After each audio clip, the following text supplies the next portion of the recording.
Welcome back to Rad Dads, a podcast where I, Micah Sherman, interview some of the coolest dads I know who have a big heart for their families and even bigger love for Jesus. Today's episode, I am interviewing a dad who shares his family's story of fostering one of his children, of which him and his wife ended up adopting. Our verse of the episode is brought to you by Psalm 146:9.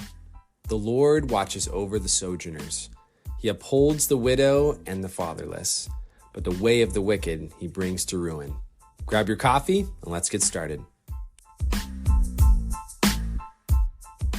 Welcome back to Rad Dads. This is your host, Micah Sherman. Today we've got a great interview ahead of us. I have the privilege of interviewing one of our closest friends up in Santa Barbara.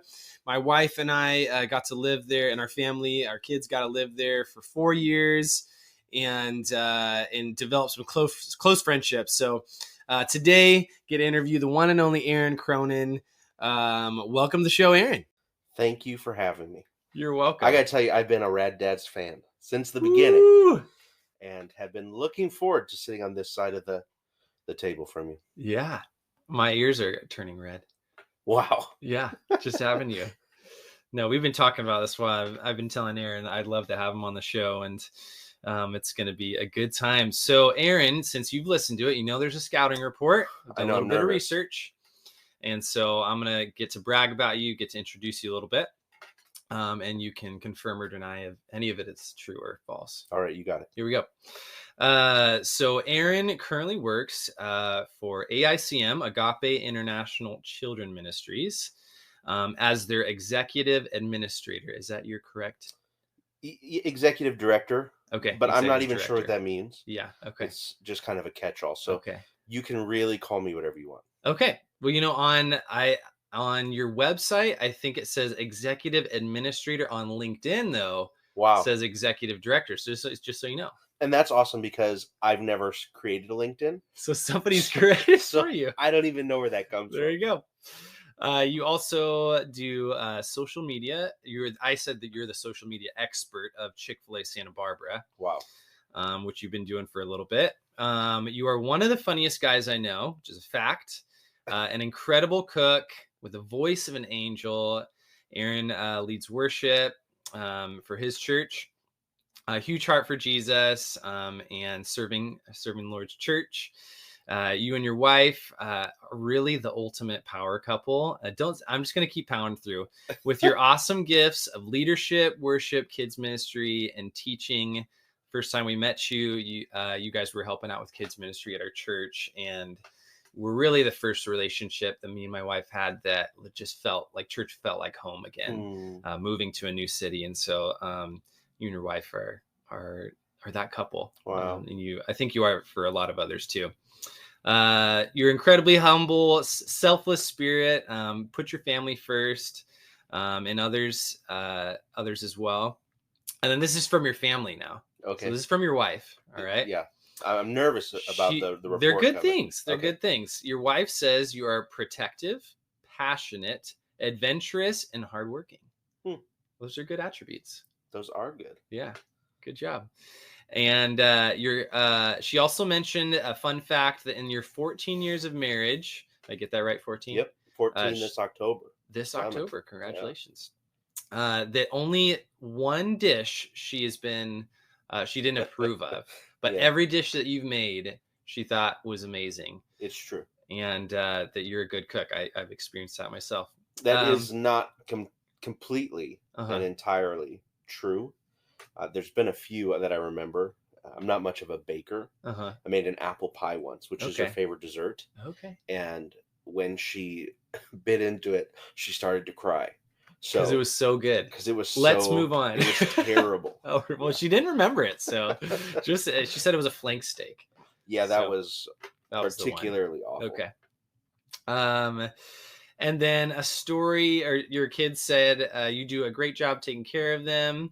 And that their favorite story, I think one of them in particular, was when you rode a skateboard through the church's fellowship hall and you ate it. I ate it. And there was a number of people who may have laughed, but your daughter kind of yelled at him. Was like, "That's my daddy. Laugh at him." Yeah, I was a young adults pastor.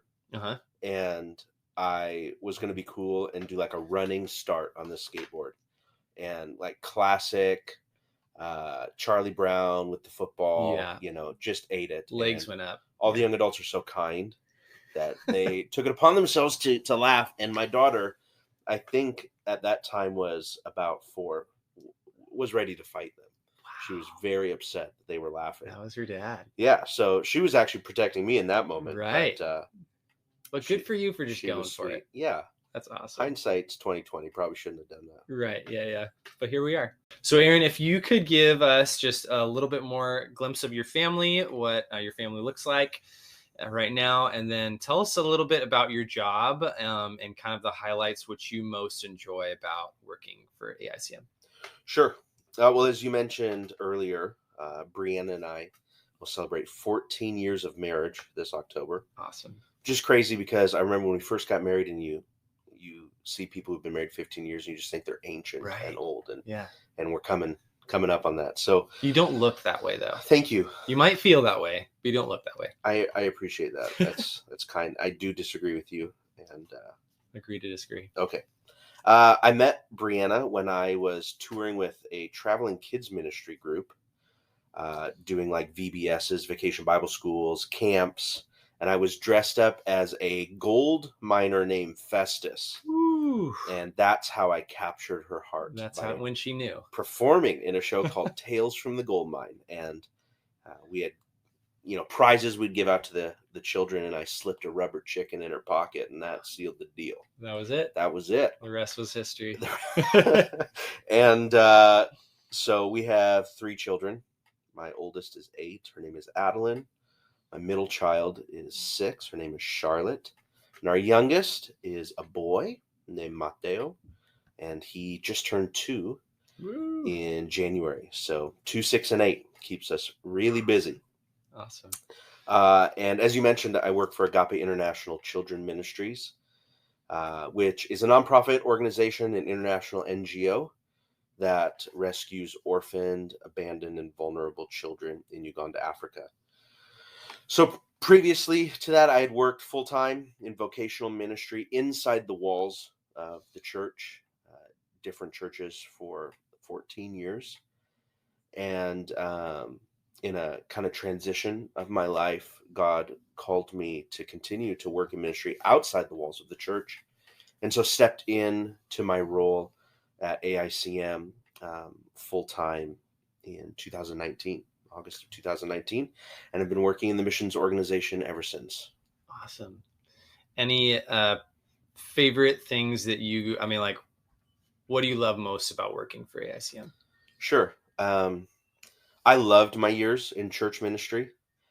They were really fruitful, and Brianna and I worked those years together, both employed at the churches we were at. But it's a different kind of ministry, and I was sharing this with you in another conversation. Discipleship, sanctification, these are kind of the long game in people's lives. And they're fruitful, but in a different way. What I love about working with AICM is there's this kind of immediate fruit that you see from the ministry. I know that if I do my job well, that the next time I'm boots on the ground in Uganda, I'll get to sit in the hut of a family and look at that child who's going to school and see how their life is being changed by a sponsor, to see that they're able to get health care when they get malaria or get typhoid. Yeah. And that kind of immediate sort of fruit from the ministry has been really life-giving for me. When you are involved in missions and overseas, you get to see things sometimes that are hard to explain. And I think in Christendom, we call these miracles. Yeah. And they've been really just really good for my personal walk with the Lord to be a part of that. And, the Bible has a lot to say about our care for orphans and widows. Right. And I'm maybe ashamed to say that for those first 13 years of my vocational ministry, that didn't have a huge presence in my life. Yeah. And so to be able to care for orphans and widows in their distress, feels like a worthwhile endeavor. Right. You're doing the work that we should be doing as believers. That sounds like, yeah. Yeah, it's been great. I absolutely love it. Awesome. Cool. So spoiler alert for those who are listening. Aaron had adopted your son. So before we kind of get into that and his story, what well, first of all, you are the foster to adopt dad. Did you know that of Brad Dads? I do now. That's the episode. All right. The foster to adopt dad. So when kind of did your desire for adoption and fostering begin? Sure. Yeah. For you and your wife. Yeah. Our path to fostering was not linear or clean or smooth. When I view kind of what happened in our life through fostering, I kind of see like the culmination, the actual fostering and like the center of the circle and all of these things coming from different directions on the outside that led to that point. When we got married, I told Brianna, there's no way I'm ever going to foster or adopt. And little did you know. Little did I know. And that's a huge part of the story. Right. Is I was pretty against it. I thought it was messy. I thought it would introduce our future family to problems and trials and difficulties that you want to protect your family from. Yeah, absolutely.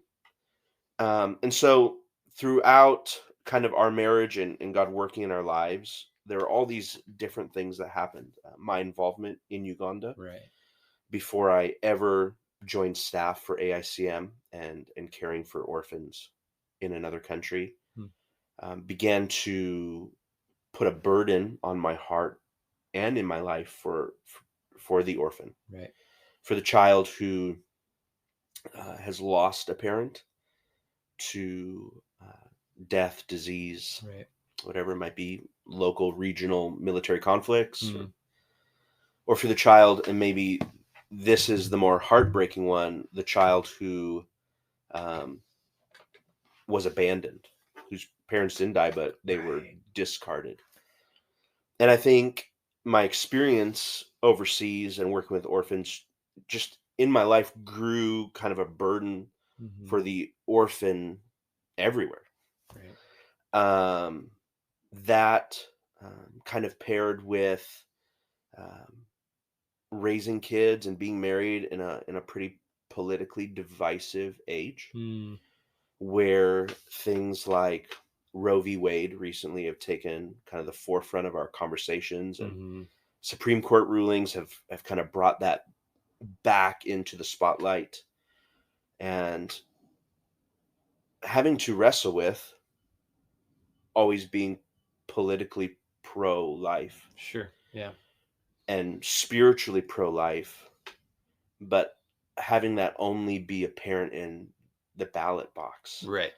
Felt like a disconnect to me. I'm pro-life and I'll vote that way, but that's about the extent of of my advocacy for the unborn life. Yeah. What happens when they are unborn? Is that all our participation is in that? Right. Then there's kind of two other veins that really kind of brought me here, is having my own kids. And the joy that's present in raising them and watching them grow, and watching how in a safe, loving environment, a child has this place to explore and grow and discover who God's made them to be. Kind of put on my heart for the child that doesn't have that opportunity, that doesn't grow up in a safe environment, or doesn't have a loving environment to explore who God's created them to be. Right. Then I think the thing that just was the tipping point was COVID. I had been traveling to Uganda about 4 times a year, right up until the lockdowns. So God's doing all these things in my life, my family, my kids, and orphans, and politics, and I'm wrestling with it. And then now we find ourselves shut down in this country. I'm unable to go and be with the children I love in Uganda. Right. And now there are children here who are not at school, but they're in their homes 24 hours a day with abusive parents in situations that are unsafe for them. Children who maybe aren't given meals to eat because they're not receiving them through the public school program. Right. So we heard of this tremendous need of children needing foster homes. And it was just kind of the moment, like, our heart broke and we looked at each other and we said, is this the time? Is this time that we feel like God is leading us into this adventure of foster care? And I just want to say, like, when we started it, we had no intentions of adopting. Sure. Like, our goal was to foster as many kids as possible, to help as many families as possible. Our goal is to foster as many kids and to be a force for good in reuniting those children with their families. Right. Like, that's the hope of foster care. Right. Is not that that I foster all these kids and I get to keep them, Right. Yeah. but that you foster a child, you give it a safe place, while that mother, while that father, while that grandma or that auntie is able to receive the care they need or go through the different steps they need to take with the county to bring that child home. Yeah. That's the goal, is the reunification of that child and their family. Right. Now, it doesn't always work that way. Right. And that was the case with Mateo. And we picked him up from the hospital. It's a super embarrassing story. I was on a double date with my girls. We're on State Street in Santa Barbara. We just got Slurpees at 7-Eleven. And my phone rings from the social worker who says, we've got a baby that needs to be picked up at the hospital. And the hospital's a couple hours away. And I was so flustered. I said, pencil us in. And then I hung up. Which is a super embarrassing thing to say. Pencil us in for a child? And so we asked some questions after I called her back and kind of gathered my thoughts. Your pencils. And they said this is probably a short-term placement. Great. And so we went and picked up our now son, but at that point, this little baby who needed a home. And I told Brianna driving to the hospital, I said, I will not look at this child and say, I love you. Oof. I can't. It's hard. I can't let my heart go there. And I mean, God was doing stuff in my heart, but I think I had Eddie or Mateo. He has two names, everyone. So he went by Eddie before he was adopted. Yeah. It was when we adopted him. We gave him the name Mateo as well. He still has Eddie as his name, but I held him and I looked at Brianna. I was like, I'm going to love this child. And still with that thought of, like, he's not ours forever. Right. But that was like a huge moment just in me personally, like being so opposed when we first got married to being in this place to hold this child and being like, no, I'm going to love you. I'm going to give you every part of who I am and everything I can give you, even though I might say goodbye in 1 week or 2 weeks or 3 weeks. And so that was kind of our heart and our mind going into it, is we never expected this to turn into adoption, and it did, which we're super grateful. Like he's just been this amazing part of our family. There's that tension, though, that exists in that there are so many families who struggle with infertility and struggle having a child, and they foster with the hope of adoption. And maybe they foster 1, 2, 3, 4 times, and it still never turns to adoption. And so, I mean, we feel lucky. Sometimes we feel guilty knowing that we got to adopt this beautiful boy, and there are other families out there that have fostered and haven't had that opportunity. But in the end, we just look and we see God's fingerprints just all over the situation. And you were there, you and Cosmo, when we brought little Eddie wrapped up, crazy, coming off the effects of drug exposure and all sorts of stuff, to home group. You know, you guys were there, and it was a wild ride. And now he's how old? Turned 2 in January. Biggest smile in the world. Yeah. He's got the best smile. He is. He makes everybody in the room feel good. And he has been a huge blessing to us, to our faith community, our family. It's just been incredible. That's awesome. Okay, I'm going to pause real quick on the adoption just to kind of let our emotions, settle a little bit. All right, making me tear up. You're tearing up. All right, here we go. Back to the cooking. Yeah. Which dish are you most proud of making that you've ever made? Oh, man. So you put your heart, soul, and mind into your cooking. It's not just a flippant thing. Yeah, I mean, I love it. It's really turned into like a creative outlet for me, and it's a hobby that I enjoy. And I don't feel guilty doing the hobby because it serves a purpose. We get to eat. But I love caring for my friends by cooking. I think my favorite thing, and this is like, I mean, I know this is lame. It's not fancy. It's not going to get me a spot on Master Chef. But I just love cooking meat. Cooking meat? Cooking meat. Is there a specific type? No, I like it all. And steaks and roasts and all of it. And like the science side of it, there's some great cookbooks.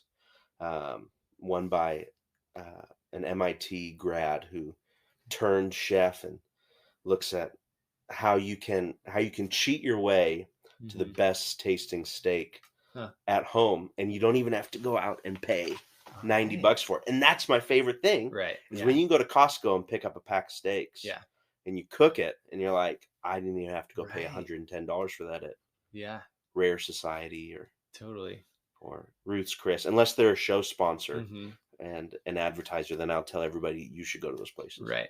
You gave me 2 tips that changed my cooking. All right. And I'm not a great cook, but one was a gift, a meat thermometer. Now I actually know when it's ready to be eaten. Yeah, that's a big one. And then the other one is just butter. Lots of butter. Lots of butter changes the game. That's the French, right? Butter and salt make everything good. That's the game, the game changer. No, I enjoy it. Cool. Aaron, what would you describe, all right, in 3 words?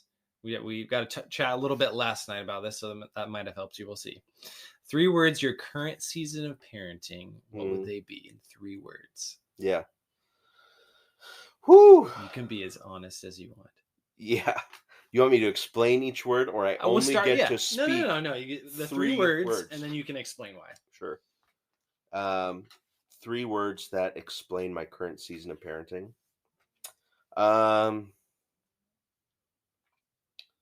I think mission, exploration, and patience. Yeah. Mission is like,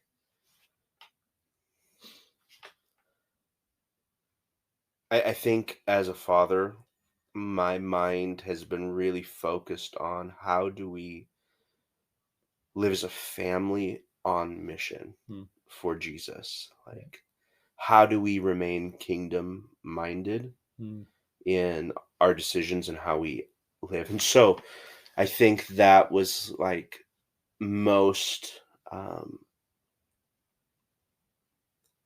on display, maybe, I guess, in our foster journey. Like, we took our girls on this journey with us, and they felt like they were fostering, right? And that, I feel like that's different than like, hey, your mom and I are going to foster a child and like be ready. Like, we really wanted them to feel like God was asking them to have a heart for orphans and for children who need a home. And so I'll never forget, and I should have brought tissues, but I'm going to do my best. Like, we brought Eddie home, and Addie held him. And, it was like a girl who has this new doll. And then left for a while and came out of her room, and she's like, here, I colored this picture for Eddie. It's of our family, so he can take it when he leaves and goes back to his family. Man. And like, her mind was at this place, like, she was ready to love this child up until the point where he couldn't be with us anymore. Got the chills right now. And like working for AICM has been difficult for my family in a lot of regards. I was just out of the country for 2.5 weeks, Right. which is a long time when you have little kids and you just look at one parent and you're like, hey, you work full time and take care of 3 kids by yourself. I'm just going to go on the other side of the globe. Right. And it's when it's in the middle of the day and you need to talk to me, I'm going to be sleeping, right. And it's been financially difficult in needing to raise my own support and not being fully funded all the time. And so we've really brought the kids, tried to bring them in on this and say like, hey, this isn't dad's calling to ministry, but this is our family calling to serve Jesus. And so we as a family live on mission. So my kids pray for my monthly supporters and we thank them at the dinner table with our meal for the people that help us put that meal on the table. Awesome. I took Addie to Uganda in August for her second trip to show her that this isn't daddy's job. This is our family mission. Like, and how do we, as a family unit, make an impact in the kingdom? Right. So that's the mission one. The exploration, and these will maybe go quicker, is like, my kids are so different from one another that we're in this season, Brianna and I, are trying to look at them and say, who's God creating you to be? What are your gifts? And what are the things unique about you that we can begin to call out over your life? Addie, you're this. We see this. Let's press into that. I want to explore who you are as Aaron Cronen, which is different than Charlotte Cronen. And exploring Charlotte, like, who are you and how are you different? And what is God uniquely designed about you, Charlotte, that's going to be used by him? Right? Whether she goes to be a missionary or be a CEO of a Fortune 500 company.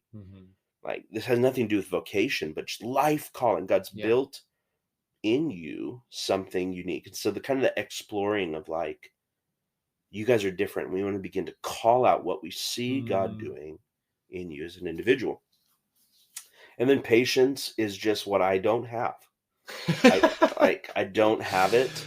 Sometimes I tried to lead my family like I lead business, like I lead a staff meeting, or like I lead through our 10-year plan at AICM. And it doesn't work. And my children aren't employees. They don't adhere to a job description. And man, I just, when I hang out with dads, I know this is a theme, but just the patience to let them be children, and to let them fail and let them spill the milk. And I hate messes, my God. I hate messes. I hear you, man. I hear you. And just the patience to step back sometimes, even in my desire to protect them. It's an Enneagram 8 who just loves all things protected and all of my sides covered.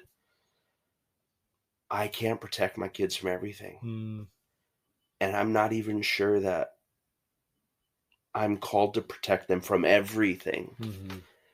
And really open-handed with my kids, being like, they're not mine, they're God's kids. I have them for this moment, and like arrows, I hope to shoot them into the world, ready to just like live for him. But I need to be a patient father, and that's a challenge for me. It's something I'm really working through in this season of life. I hear you, man. You're preaching to the choir. My word has been gentleness for me, is working on gentleness as a father. But I think they often go hand in hand of like coming, like the little moments where you're like, we have a schedule, we have something to do, and we're going for it. But like, okay, maybe we can just let this go. Let them be kids. And that has its, time and place too. But I hear you, gentleness and patience. We can be praying for each other for those. All right. Yeah. Cool. So going back to kind of the fostering to adopt. I know one thing your wife has said before in her prayer for Eddie, or for Mateo, was that God's handwriting would be written all over his story. Can you share some of those big God moments that was like, whoa, like God did that. God was moving here. Yeah. And Brianna's better at this than me, at most things, actually. And you'd know that, being someone that looks in on our life. She really keeps the family together and is the glue and lives in the moment so much better than I do, and can see those things. And I think for us, there was this fear that was present in that fostering to adopt season of our life. A fear like we made something happen on our own will, our own desire, which is scary, because there's so many times in my life where I've made things happen and they weren't what the Lord wanted. And in his grace and his patience as a father allowed me to do that. Right. And sometimes it wasn't devastating, and other times it was. But we here sat in this situation with another life in our hands that didn't come from us, you know? And to think like we forced something, we made something happen here was scary. And I think maybe that's super unclear, it doesn't make sense. So on the other side of it was like this extreme desire to like know and be in God's will, which is like always trying to figure that out. Yeah it's hard. Like, I was a pastor for a lot of years, and I can't ever tell you that, like, man, I just always know God's will for my life. It's always super clear. It's not. And there's a desire, like, if you're going to be a part of our family and God does that, we want it to be so clear it was you, God. That when Mateo grows up and he says, why am I not with my mom? Why am I not with my family?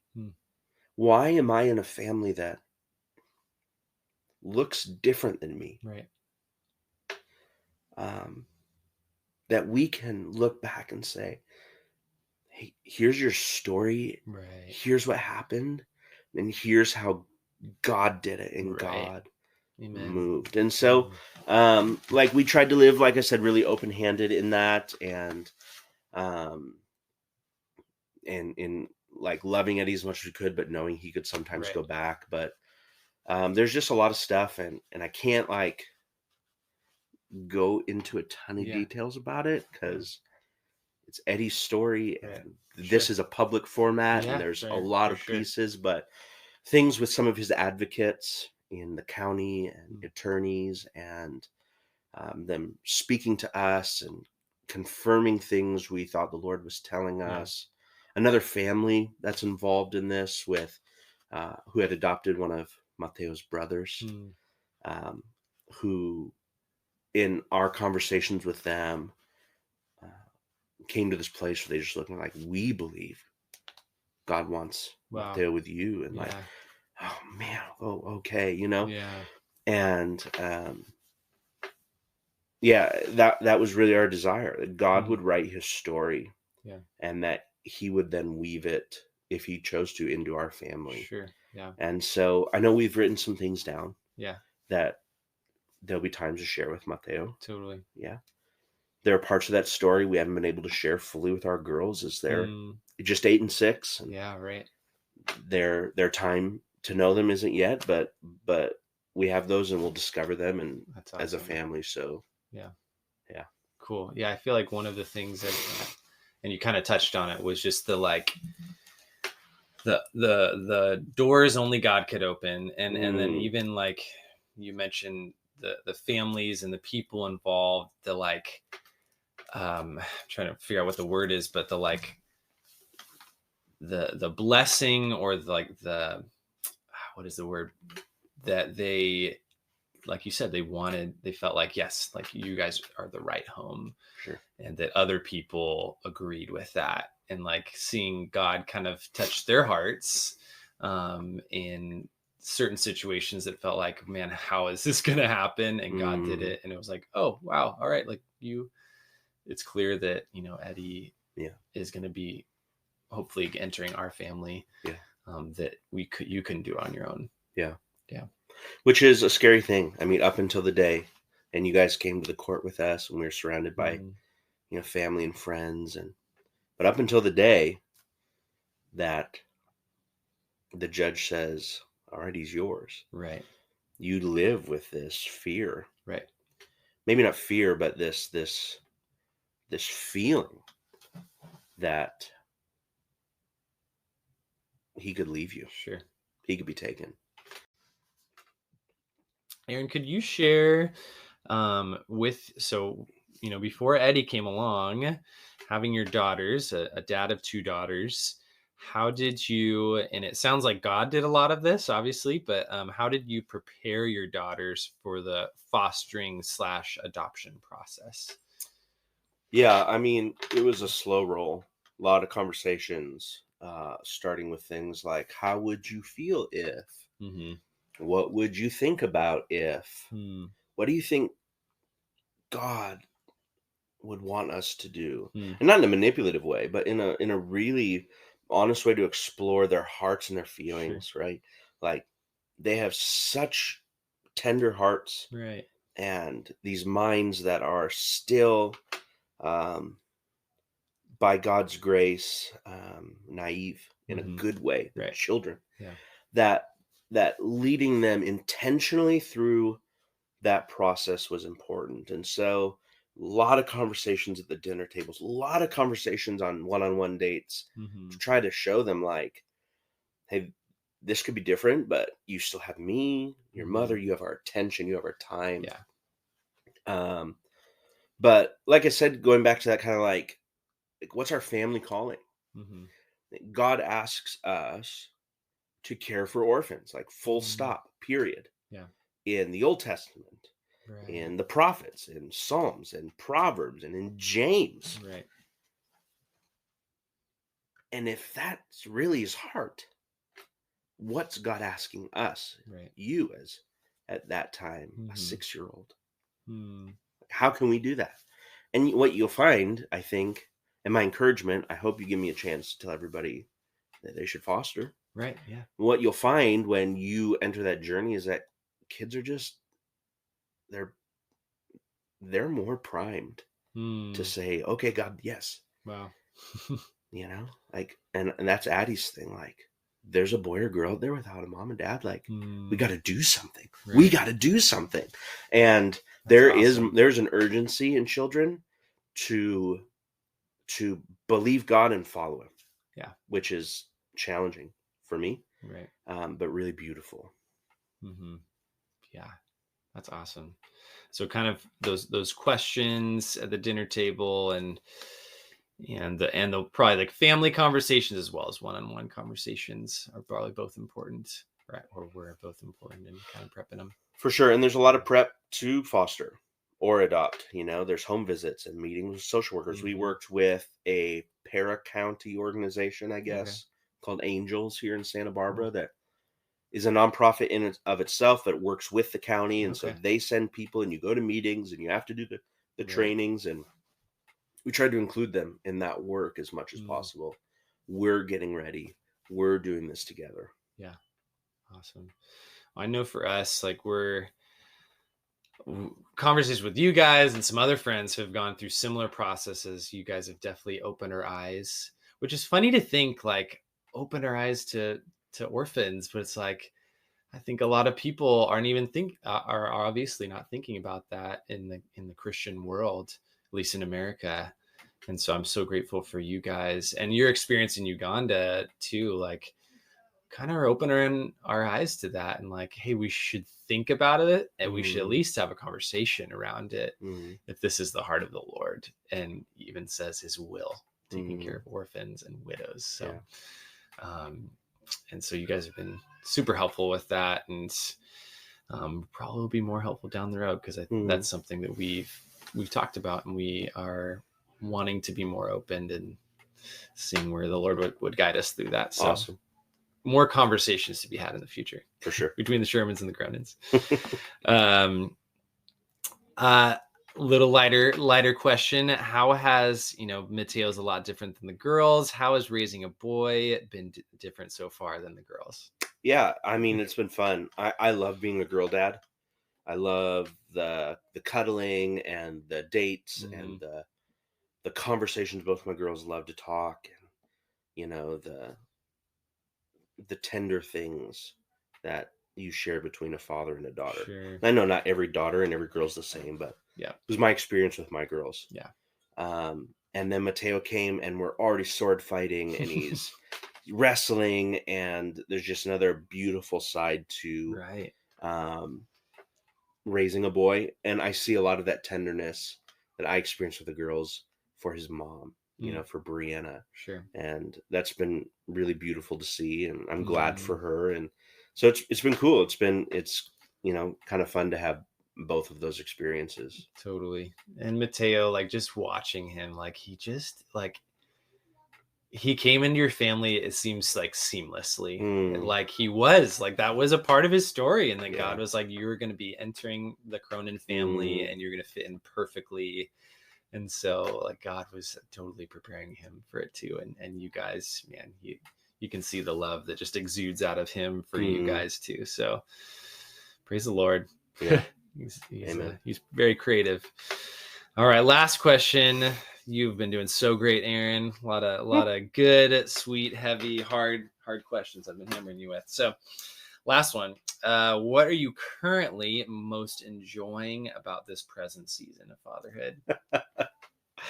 Yeah. I think I'll go back to the 3 words. Like, the exploration is fun, of who my kids are, learning them, studying them, learning why in certain situations I butt heads with some and not others, and recognizing what parts of their mother or me are in them. And it's fun. The living on mission is fun most of the time. It's daunting. I never feel like I'm doing it well enough. So that's what I'm enjoying, and I hope that continues as they grow older, as my kids transition into teenagers, and all those things just become more important. Learning who they are, and learning how to still speak to their heart, and have open hearts in our family, and open communication, all with the goal of sending them into the world to make a difference for the kingdom. For sure.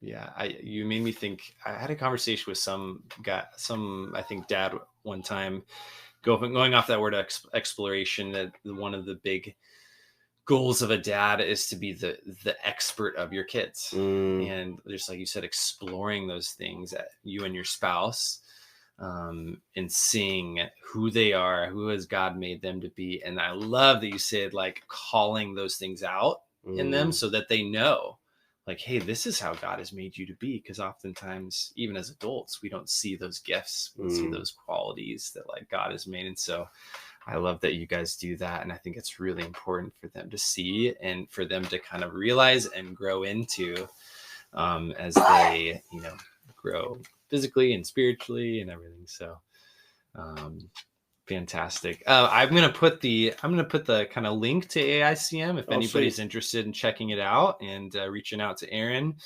Aaron, thanks for being a part of Rad Dads. You were a rad dad before, but now you're officially a rad dad. You should get to matching tattoos. Oh man, we'll see.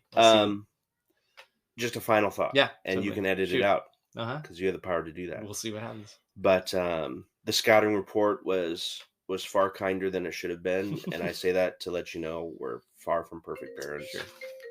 And there's no perfect fostering situation. Right. Or perfect fostering family.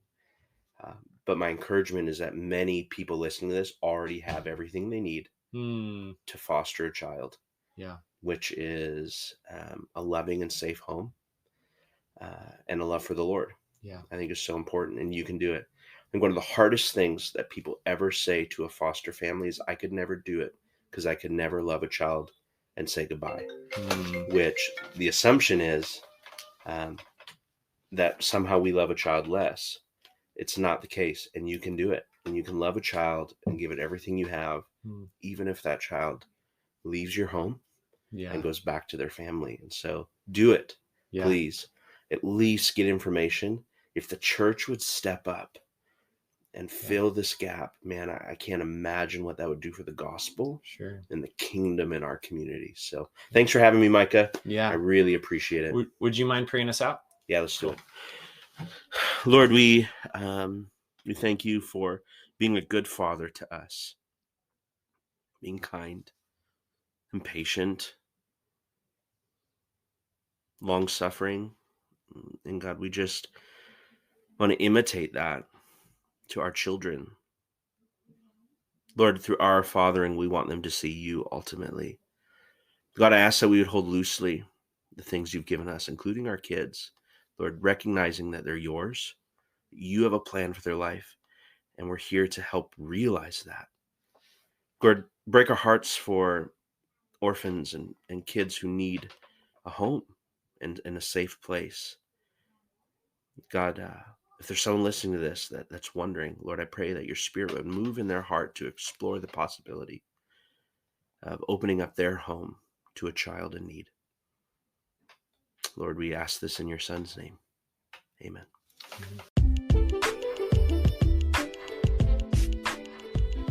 And that was episode 8. Wasn't it great? Thank you to all our listeners out there. If you want to know more about AICM or information on foster care, check out the links in the show notes. Feel free to leave a 5-star review if you liked the interview. We are both on Apple Podcasts and Spotify for your listening pleasure. Hope you enjoy your time with us, and we'll see you May 1st in the coming episode of Rad Dads.